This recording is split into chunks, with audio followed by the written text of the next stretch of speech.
Hey guys, I'm trying something new. We're gonna see if this helps, having this Temple Run thing over here to help you pay attention. If it's distracting you, then don't look at it. But if it's helping you, then good. So we'll see how it goes. So we are starting our story elements unit. So we're going to look at plot today, and we are going to look at conflict. What you need to do first is get a note sheet. So if I'm here, you can get one from me. If you are with a sub, then you can get one from them. But make sure you have that first so you can take notes. First, what is plot? Plot is the events that drive the story. So every story has a plot. Whether it's a story that you read, whether it's a story that you listen to, whether it is a movie that you watch, TV show you like, it has a plot. It's the what of the story. And conflict. Conflict is a primary problem that drives the plot of the story. No plot is good without conflict. So conflict is often a main goal for the protagonist to achieve or overcome. Setting. Setting is both the physical location and the point in time in which the story is taking place. So here I have Panem from Suzanne Collins' The Hunger Games. You guys remember reading this in middle school, or if you've never read it, maybe you've seen the movie. So setting would be the place, and it would also be the time. So we are going to look specifically at the plot diagram. Hopefully this looks familiar to you. If it doesn't, we're about to go through it, so that's okay. But every story follows a basic plot diagram that looks kind of like this. Every story has a beginning, a middle, and an end. Every story begins, and then it has conflict, so we see it rise till it reaches the climax, and then it starts to go down and reaches a resolution. So first, the exposition of the story is the beginning of the story. This is where the story starts. It introduces the characters, the setting, the conflict, everything. Then, I have an example for you. Let's look at the Hunger Games. Our exposition of the Hunger Games, we find out who Katniss Everdeen is. We find out that she lives in a dystopian future where the country is divided into 12 districts and the capital. Katniss is really poor and she has to hunt for her food. She has a friend named Gale, so we start to learn stuff like this in the exposition of the story. Then we reach the conflict. So what's going to be the driving point of our story? It's the fact that there is such a thing as the Hunger Games. That's our conflict. So then we see the rising action.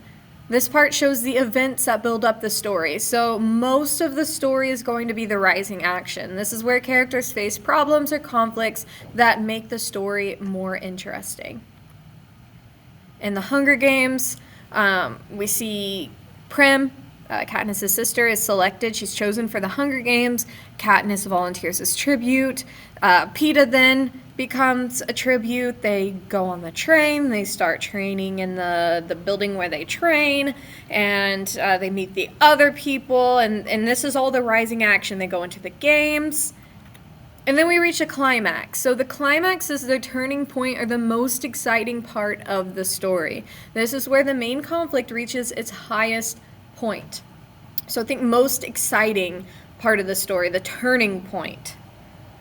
In the Hunger Games, the climax would be when Katniss and Peeta, they want to avoid killing each other, so they decide that they will kill themselves together by eating the Nightlock berries. So this would be the climax of our story. And then the falling action. So the falling action is everything after the climax leading to the resolution. So the story starts to wind down, the problems begin to get resolved. So then right after the climax happens in the Hunger Games, Katniss and Peeta are both declared winners and they're taken out of the arena and they're going to go back home to back home to District 12. So then we have the resolution. The resolution is the end of the story, where everything is wrapped up and we find out how the characters and conflicts have changed. So at the end of the Hunger Games, Katniss and Peeta arrive back at District 12. Things have changed. They are different people now. They have this relationship. Seneca Crane, the head game maker, is forced to kill himself with nightlock berries because he allowed two people to outsmart the Capitol and win the Hunger Games. So that's the end of the story there. There's your plot diagram. Now we can move your paper over, flip it over, and we're going to look at conflict. There are 4 types of conflict. We have man versus man versus nature, man versus himself, and man versus society. You can also swap out man with character, say character versus character, character versus nature, and then so on. So first, character versus character. This is conflict between 2 characters. Period. Can be physical conflict, can be verbal conflict, any type of conflict between characters. Character versus nature. This is conflict that places a character against the forces of nature. So in the Hunger Games, that was when Katniss, she got stung by the Tracker Jackers. Whenever the fire broke out in the arena, she had to run away from that. Some other examples could be a virus, COVID, a disease, the character gets cancer or something, a storm, anything that's nature that a character is struggling with. And then we have character versus self. This is, skip the ads. There we go. Character versus self is a conflict within the character's own mind/heart. He/she may struggle to make the right decision. So this would be a battle within the character. Think about the end of the Hunger Games when Katniss comes home to District 12. She sort of has this relationship with Peeta now, but she still has feelings for Gale. And it's this internal struggle of, what do I do now? Everything's changed. Character versus society. This is conflict that places a character. Why is this not going? Go. Even I'm watching this out of the corner of my eye. There it goes. Okay. Character versus society. This is a conflict that places a character against the laws or the ideas of the society. So in the Hunger Games, there's only supposed to be one winner.